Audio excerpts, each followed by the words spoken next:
Hello अस्सलाम वालेकुम दोस्तों कैसे उम्मीद करता हूँ कि सब लोग खैरियत से होंगे। आज हम दोस्तों ने मिलकर प्रोग्राम किया है एक हमारे इलाके के नज़दीक लेक है जो बिल्कुल चोरियों के बीच में है, जहाँ पे हम पिकनिक मनाने जा रहे हैं और ईद का जो गोश्त था उसको रगड़ा देने जा रहे हैं। तो आप लोगों को भी हमारे इन्विटेशन है कि अगर आप भी हमारे इलाके में आना चाहें तो बिल्कुल आ सकते हैं, हम मिलकर इस प्रोग्राम को मनाएंगे। तो ये दोस्तों हमारा बड़ा ही खूबसूरत इलाका है, तो जहाँ पे बड़ी हरियाली है, आप हमारे इलाके की हरी भरी फसलें, ये कच्चे रास्ते बड़े ही मज़ेदार हैं। यहाँ पे हालात तब खराब होते हैं जब बारिश होती है, बारिश होते ही इन रास्तों पे चलने में बड़ी दुश्वारी होती है। और ये अभी जो काटन की फसल है ये अभी अंकर है जो इसी महीने के अंदर एंड तक फसल देना शुरू कर देगी, जिसे हम वाइट गोल्ड कहते हैं।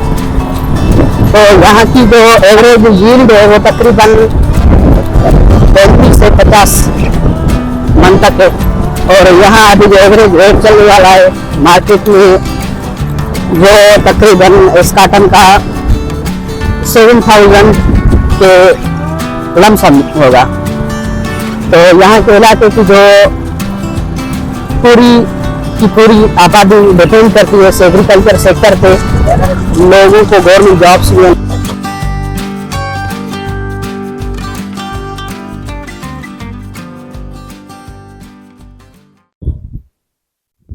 तो दोस्तों आप पाकिस्तान में कहीं से भी आ रहे हैं, आपको सीधा रुख करना पड़ेगा तालका किप्रो सांगड़ का, और किप्रो से आगे तकरीबन 12 किलोमीटर के फासले पे है एक छोटा सा टाउन हथुंगो। हथुंगो में आने के बाद आपको वहां से पकड़नी पड़ेगी एक जीप जो डेजर्ट के अंदर 4 व्हील होने की वजह से बड़ी आसानी से चल सकती है। आप जैसे ही हथुंगो शहर को छोड़ोगे तो आप 2 से 3 किलोमीटर आने के बाद इसी झील पे पहुंचोगे। ये एक सूखी हुई झील है जहाँ पे लोग क्रिकेट भी खेलते हैं, और इस झील को क्रॉस करने के बाद आप आ जाते हैं उस कच्चे रास्ते पे जो रास्ता आगे जाता है वाइट डेजर्ट के मुख्तलिफ गांवों की तरफ। तो इस रास्ते पे सफर करते हुए आपका सामना हो सकता है किसी भी मवेशी के साथ, गधे के साथ, बकरी के साथ, ऊंट के साथ या इन गायों के साथ। ये गायें खुद ब खुद सुबह निकलती है घर से और चरागाहों की तरफ जाके घास वगैरह खा के फिर शाम को वापस अपने घरों की तरफ खुद ब खुद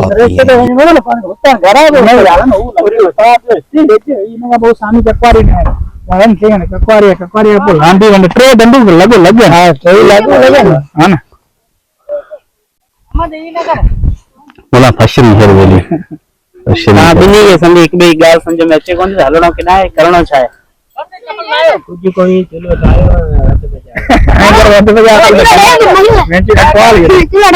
तो दोस्तों फाइनली हम पहुंच चुके हैं अपनी डेस्टिनेशन पे, और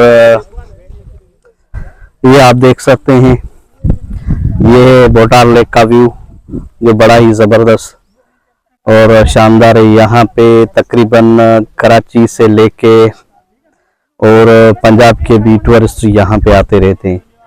तो इस दफ़ा अभी बारिशों में थोड़ी लेट है और इसी वजह से इसमें पानी कम है, और जब बारिशें होती हैं तो पानी जो है ना वहाँ उस जीप तक आ जाता है। तो हमारे इलाके में ये अल्लाह ताला की बड़ी नेमत समझते हैं कि एक ज़बरदस्त डेस्टिनेशन है घूमने के लिए। और यहाँ पे जो है ना फिलहाल गवर्नमेंट की तरफ से कोई भी इक़दाम नहीं उठाया गया है कि यहाँ पे लांचें, बोटें वगैरह, मोटर बोटें लाई जाए ताकि लोगों को और प्रॉपर पिकनिक पॉइंट हो। ये नहीं है, लोग अपने मदद आप तहत यहाँ पे आते हैं और जो भी खाना पकाना होता है वो खुद से करते हैं। यहाँ कोई ऐसी सहूलत मौजूद नहीं है जैसे कोई होटल वगैरह हो या रेस्टोरेंट वगैरह हो। अगर यहाँ पे बने तो बड़ा ही ज़बरदस्त चलेगा। दूसरा, यहाँ पे लोगों को यहाँ तक आने में बड़ी दुश्वारी इसलिए होती है क्योंकि पीछे जो जीप खड़ी है उसी के थ्रू यहाँ पे आ जा सकता है, और जो अगर हैवी बाइक हो तो वो भी चल के आ सकती है यहाँ पे, लेकिन इस जीप के बगैर आना बड़ा ही मुश्किल है। तो फाइनली अभी रात होने वाली है, तकरीबन 40 से 45 मिनट रह गए, और हम दोस्तों ने आज मिलके जो प्रोग्राम बनाया था फाइनली हम आ गए उसी जगह पे। वो नहा रहे हैं, अब हम भी जाएंगे नहाने। टायर पंचर हुआ, चार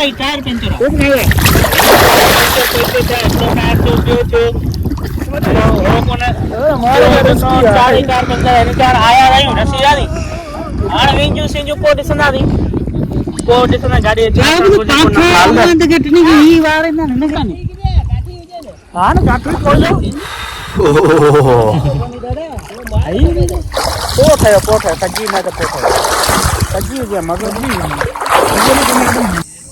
दोस्तों अभी हम नहा के एंजॉय करके अभी बैठ गए हैं यहाँ पे, और ये हमारा बहुत ही करीबी दोस्त मिठा गाम राजड़ा हमारे साथ बैठा हुआ है, और ये छोटे बच्चे हैं जिन्होंने अभी तक कपड़े नहीं पहने, ये भी नहाए थे हमारे साथ, इसने पहन लिया। और उस तरफ चल रही है कुकिंग।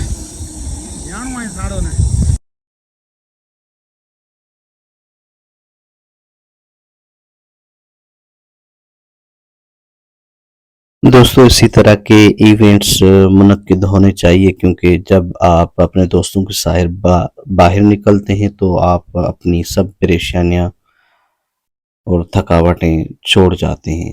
जब निकलते हैं तो जाने के बाद आपको बड़ा ही लुत्फ अंदोज होता है। यहाँ पे अभी नाइट का टाइम हो गया था, और आज जो रात थी वो 14वीं की रात थी, और झील के ऊपर बड़ा ही दिलकश नज़ारा था। और इस नज़ारे को देखने के बाद फाइनली हमने जो प्रोग्राम रचा था इस खाने के लिए, उसका टाइम भी हो गया, और अल्लाह के फजल करम से खाना भी हमारे सामने आ गया। दोस्तों टीलों के बीच में इसी तरह लेक का होना और उसके ऊपर 14वीं का चांद का चमकना बड़ा ही दिलकश नज़ारा है। इस नज़ारे को आप भी देख सकते हैं, आप भी प्रोग्राम अरेंज करें, यहाँ तक आएँ।